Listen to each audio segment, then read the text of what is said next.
Que bom que os bons ventos os trouxeram novamente à continuação de nossas leituras. Então vamos lá. 360ª noite.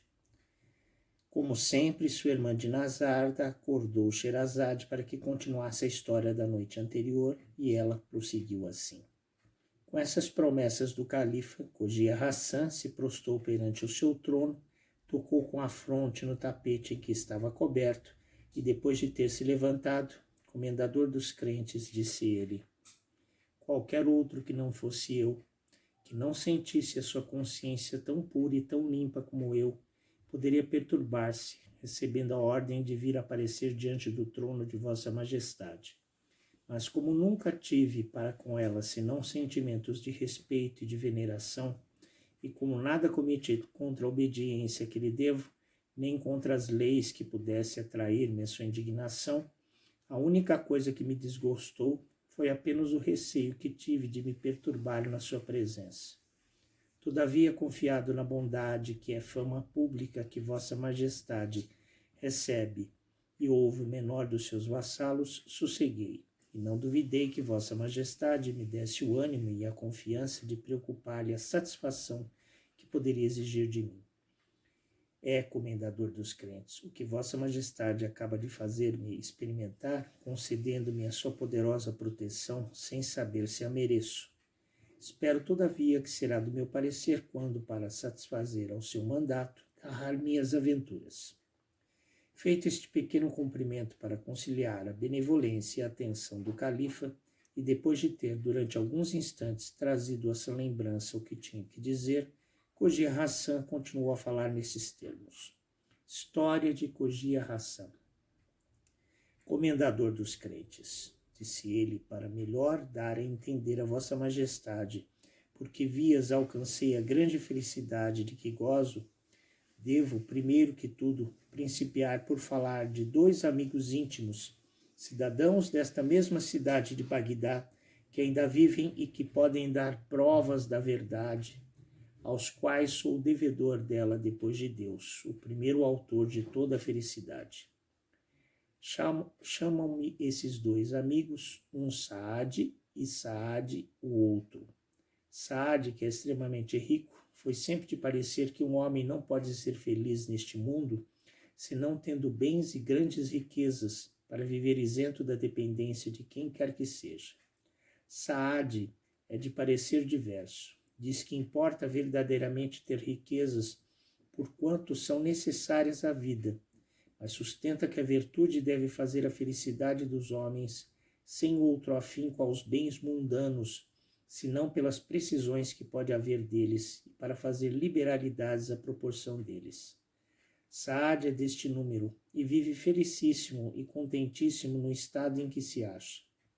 Ainda que Saad, por assim dizer, seja muito mais rico que ele, a sua amizade, todavia, é muito sincera, e o mais rico não se estima mais que o outro. Nunca tiveram contestação senão sobre um único ponto. Em todas as outras coisas foi sempre muito uniforme a sua união. Um dia, na sua conversação, quase sobre a mesma matéria, como soube deles mesmos, pretendia Saad que os pobres não eram pobres senão porque nasceram na pobreza, ou que nascidos com riquezas as perderam, ou por alguma das fatalidades imprevistas que não são extraordinárias. A minha opinião, dizia ele, é que esses pobres não são pobres, senão porque não podem chegar a juntar uma soma de dinheiro assaz vantajosa para tirar-se da miséria, empregando a sua indústria em fazê-lo valer. E o meu parecer é que se conseguissem fazer um uso conveniente desta soma, não só enriqueceriam, mas viriam a ser opulentíssimos com o andar do tempo. Não conveio Saad na resposta de Saad. O mais que propondes, replicou ele, para fazer que um pobre seja rico, não me parece tão certo como a vós. O que pensais é muito equívoco, e poderia apoiar o meu parecer contra o vosso em muitas e boas razões que não levariam muito longe. Estou certo de que um pobre pode enriquecer por qualquer outro meio que não seja uma soma de dinheiro. Às vezes, alguns fazem casualmente uma fortuna maior e mais estrondosa do que com a soma de dinheiro, tal como pretendeis, por mais que a poupem e economizem para multiplicar por uma agência bem regulada. Saad, replicou Saad, bem vejo que nada ganhei convosco, persistindo em sustentar a minha opinião contra vós. Quero fazer a experiência para convencer-vos, dando por exemplo como dádiva uma soma tal como a imagino, e um desses artífices, pobres de pais e filhos, e que morrem quase tão miseráveis quando nasceram. Se não sou bem sucedido, veremos se tereis melhor sucesso com a vossa ideia. Alguns dias depois dessa contestação, aconteceu que ambos os amigos passassem pelo bairro onde eu trabalhava o meu ofício de cordoeiro, que empreendera com meu pai e que ele mesmo aprendera com meu avô, e este último com nossos antepassados. Ao ver a minha casa e o meu vestuário, julgaram facilmente da minha pobreza. Saad, que se lembrou do empenho de Saad, lhe disse: se não vos esquecestes da proposta que me fizestes, eis aqui um homem, acrescentou ele, inculcando-me, que há largo tempo vejo fazendo o ofício de cordoeiro, e sempre no mesmo estado de pobreza. É um homem digno da vossa liberalidade, muito próprio para fazer a experiência de que falavais há alguns dias. Tanto me lembro, replicou Saad, que trago comigo com que fazer a experiência que dizeis, e não esperava senão a ocasião de nos acharmos juntos, e de vos serdes testemunha. Cheguemo-nos a ele, informemo-nos se na verdade vive em pobreza. Chegando-se a mim os dois amigos, e como eu visse que queriam falar-me, larguei o meu trabalho. Fizeram-me um e outro o cumprimento ordinário de seja a paz convosco. E Saad, falando comigo, perguntou-me como me chamava. Repeti-lhes o mesmo cumprimento, e para responder à pergunta de Saad, Senhor, disse-lhe, meu nome é Hassan, e em razão da minha profissão sou comumente conhecido pelo nome de Hassan Abdallah.